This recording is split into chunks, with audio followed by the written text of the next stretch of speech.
السلام علیکم ورحمۃ اللہ وبرکاتہ۔ الحمدللہ والصلاۃ والسلام علی رسول اللہ، اما بعد۔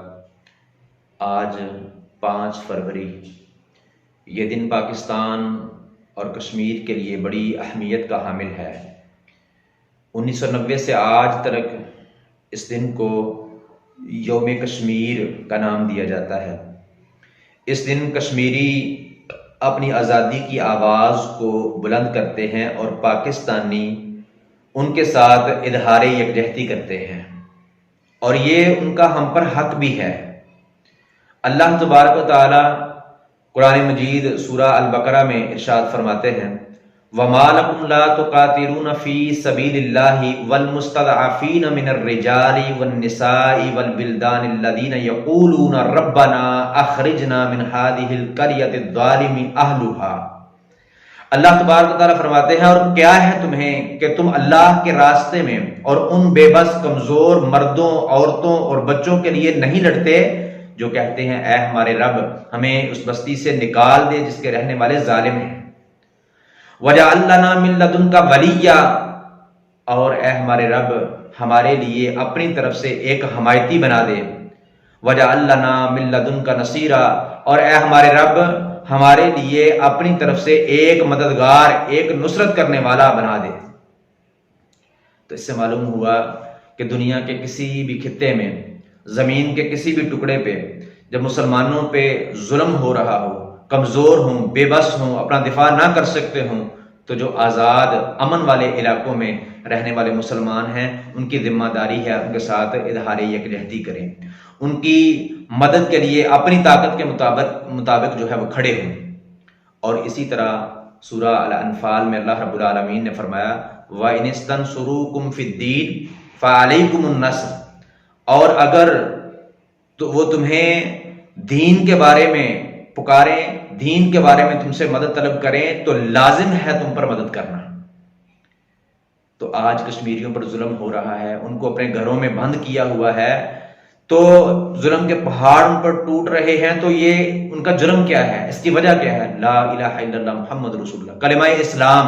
دین اسلام، ان کا مسلمان ہونا ان کا جرم ہے، تو وہ اپنے دین کے لیے ہمیں پکار رہے ہیں، ہم سے مدد طلب کر رہے ہیں، تو پھر ہم پر لازم ہے کہ ان کی مدد کے لیے اپنی طاقت کے مطابق کھڑے ہوں، ان کے ساتھ اظہار یکجہتی کریں۔ اور اسی طرح صحیح بخاری اور مسلم کی متفق علیہ حدیث ہے، رسول اللہ صلی اللہ علیہ وسلم نے فرمایا،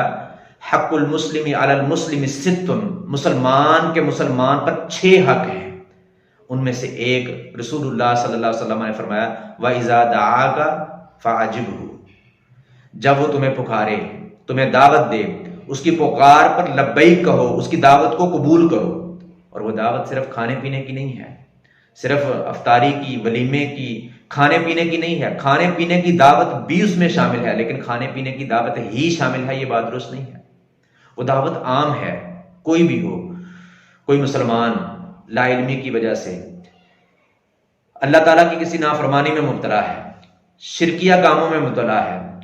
اور بدعات اور خرافات میں لگا ہوا ہے، دوسرا جاننے والا مسلمان، کتاب و سنت کا علم حاصل کرنے والا مسلمان جو ہے وہ اس کو دعوت دیتا ہے کہ اللہ اور اس کے رسول صلی اللہ علیہ وسلم کی تعلیمات کے خلاف تم عمل کر رہے ہو، تمہارا معاملہ اللہ اور اس کے رسول صلی اللہ علیہ وسلم کی تعلیمات کے خلاف ہے، لہٰذا توحید و سنت کی طرف آ جاؤ، یہ وہ دعوت پیش کرے، تو اس مسلمان پر لازم ہے کہ اس بھائی کی دعوت کو قبول کرے، یہ بھی مسلمان کا مسلمان پر حق ہے۔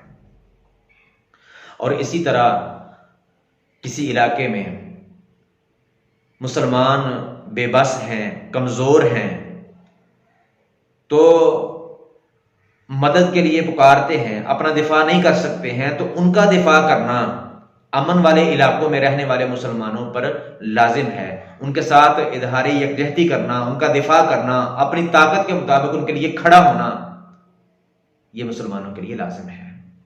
اور اسی طرح صحیح بخاری اور مسلم کی حدیث ہے، رسول اللہ صلی اللہ علیہ وسلم نے فرمایا، المسلم اخو المسلم، مسلمان مسلمان کا بھائی ہے، لا یظلمہ ولا یسلمہ، نہ وہ اس پر ظلم کرتا ہے، نہ اس کو بے یار و مددگار چھوڑتا ہے، نہ خود اس پر ظلم کرتا ہے، نہ کسی کے ظلم پر ان کو چھوڑتا ہے۔ تو یہ مسلمان کے ساتھ ایک رشتہ ہے، ایک تعلق ہے، ایک بھائی چارہ ہے، ان کی مدد کرنا یہ امن والے مسلمانوں پر لازم ہے، ان پر حق ہے۔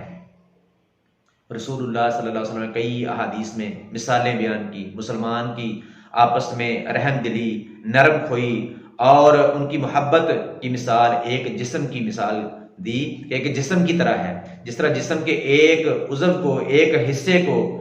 جو ہے وہ تکلیف پہنچتی ہے تو سارا جسم اس کی تکلیف میں مبتلا ہوتا ہے، اس طرح مسلمانوں کی آپس میں ایک دوسرے کے ساتھ محبت، رحم دلی، نرم خوئی ہے۔ ایک مسلمان کمزور، اس کو مدد کی ضرورت ہے، سارے مسلمانوں کو تڑپ جانا چاہیے اس کی مدد کے لیے۔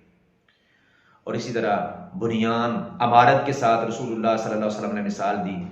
کہ جس طرح عمارت کا بعض حصہ بعض کو تقویت دیتا ہے، قوت دیتا ہے، اسی طرح مسلمان بھی ایک دوسرے کو تقویت دیتے ہیں۔ تو اللہ رب العالمین سے دعا ہے اللہ تبارک و تعالی کتاب و سنت کو صحیح معنوں میں سمجھنے، عمل کرنے اور دوسروں تک پہنچانے کی توفیق عطا فرمائے۔ کمزور مسلمانوں، وہ کشمیر میں ہوں، فلسطین میں ہوں، کسی بھی دنیا کے خطے میں ہوں، زمین کے کسی بھی ٹکڑے میں ہوں، ہمیں ان کے لیے استعمال کر لے۔ اللہ رب العالمین اپنی رحمت سے ہمیں اپنے دین کے لیے استعمال کر لے، ان کی مدد کرنے کی ہمیں اپنی طاقت کے مطابق اللہ رب العالمین توفیق عطا فرمائے، ان کے ساتھ اظہار یکجہتی کی اللہ تبارک تعالی ہمیں توفیق عطا فرمائے۔ وما توفیقی